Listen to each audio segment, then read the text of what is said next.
ಕರ್ನಾಟಕದಲ್ಲಿ ಕಳೆದ 3 ವರ್ಷಗಳಿಂದ ಅಧಿಕಾರಕ್ಕೆ ಬಂದಂಥ ಸಿದ್ದರಾಮಯ್ಯ ಸರ್ಕಾರ ಅನಗತ್ಯವಾಗಿ ಧರ್ಮಗಳ ಮಧ್ಯೆ ಜಾತಿಗಳ ಮಧ್ಯೆ ಸಂಘರ್ಷವನ್ನು ಮಾಡ್ತದೆ. 2021-22ರಲ್ಲಿ ಉಡುಪಿ ಕಾಲೇಜಿನಲ್ಲಿ ಹಿಜಾಬ್ ಧರಿಸಿ ಬಂದ ಸಂದರ್ಭದಲ್ಲಿ ಆ ಘಟನೆ ಇಡೀ ರಾಜ್ಯದ ಉದ್ದಕ್ಕೆ ಘಟನೆಗಳಾದವು. ಶಾಲಾ ಕಾಲೇಜುಗಳಲ್ಲಿ ಸಂಘಟನೆಗಳು ಮತ್ತು ವಿದ್ಯಾರ್ಥಿಗಳ ಮಧ್ಯೆ ಸಂಘರ್ಷ ಇತ್ತು. ನಮ್ಮ ಹಿಂದೂ ಯುವಕರು ಕೇಸರಿ ಶಾಲು ಯುವಕ ಯುವತಿಯರು ಸ್ಟೂಡೆಂಟ್ಸ್ ಕೇಸರಿ ಶಾಲು ಧರಿಸ್ಬರ್ತೀವಿ ಅಂತ ಹೇಳಿದರು.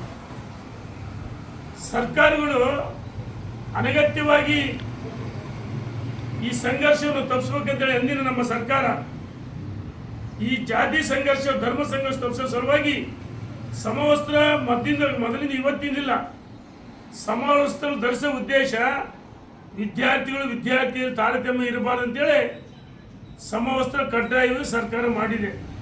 ಮೊದಲಿಂದಲೂ ಇದೆ. ಇವತ್ತು ಈ ಹಿಂದೆ ನಮ್ಮ ಸರ್ಕಾರ ಮಾಡಿದಾಗ ಕೆಲವು ಅಲ್ಪಸಂಖ್ಯಾತ ಸಂಘಟನೆಗಳು ಹೈಕೋರ್ಟ್ ಮೆಟ್ಟಿಲೇರಿದರು. ಹೈಕೋರ್ಟ್ ನಮ್ಮ ಸರ್ಕಾರದ ನಿಲುವನ್ನೇ ಎತ್ತಿಡಿತು.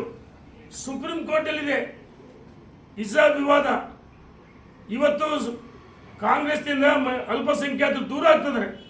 ದಾವಣಗೆರೆ ದಕ್ಷಿಣ ದಂಗಲ್ ನಡೀತು, ಗಲಾಟೆ ಆಯಿತು, ಹುಚ್ಚಾಟಿ ಆಯಿತು, ಅಲ್ಪಸಂಖ್ಯಾತರ ಮಧ್ಯೆ ಘಟನೆಗಳು ಆಗ್ತಿದ್ದಾವೆ.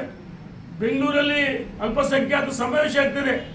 ಎಲ್ಲ ಒಂದು ಕಡೆ ಕಾಂಗ್ರೆಸ್ ಸರ್ಕಾರ ಅಲ್ಪಸಂಖ್ಯಾತರ ಮತವನ್ನು ಗಳಿಸಲು ಇವತ್ತು ಹಿಜಾಬ್ ನಿನ್ನೆ ದಿವಸ ಆದೇಶ ಮಾಡಿದರೆ. ಇವ್ರು ಹೇಳ್ತಾರೆ ಜನಿವಾರ, ಅದೇ ಮಧ್ಯದ ಸಂಪ್ರದಾಯ ಜನಿವಾರ ಏನು ಒಳಗಡೆ ಹೊರಗೆ ಹಾಕ್ಕೊಂಬರ್ತಾರ, ಒಳಗಡೆ ಜನಿವಾರ ಧರಿಸ್ತಾರೆ.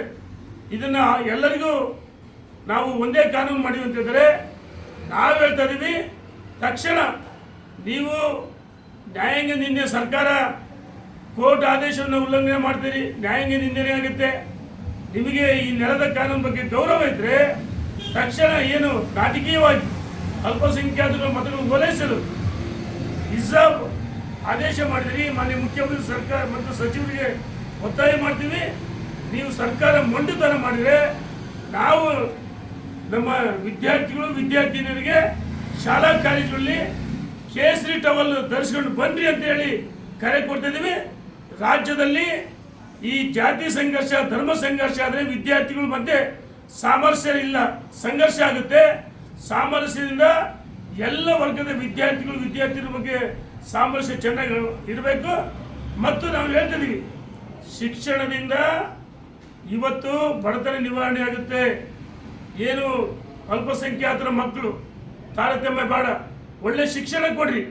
ಅಥವಾ ಅಲ್ಪಸಂಖ್ಯಾತರ ಅವರಿಗೆ ಮೂಲಭೂತ ಸೌಲಭ್ಯ ಕಲಿಸ್ಬಿಡ್ರಿ, ಅವರ ಬಡತನ ನಿವಾರಣೆ ಆಗಿ.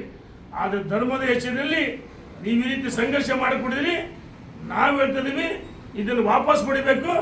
ಮತ್ತು ನಮ್ಮ ಹಿಂದೂ ವಿದ್ಯಾರ್ಥಿನಿಯರು ಕಡ್ಡಾಯವಾಗಿ ಕೇಸರಿ ಶಾಲು ಧರಿಸಿ ಬನ್ನಿ. ಈ ಏನಾದರೂ ಪ್ರಿನ್ಸಿಪಾಲ್ರು ಶಾಲಾ ಕಾಲೇಜಿನ ಮುಖ್ಯಸ್ಥರು ಒಳಪಡಲಿಲ್ಲ ಅಂದರೆ ಅದಕ್ಕೆ ನಾವು ಮಧ್ಯಪ್ರವೇಶ ಮಾಡ್ತೀವಿ ಅಂತೇಳಿ ಈ ಸರ್ಕಾರಕ್ಕೆ ಎಚ್ಚರಿಕೆಯನ್ನು ಕೊಡ್ತೀನಿ.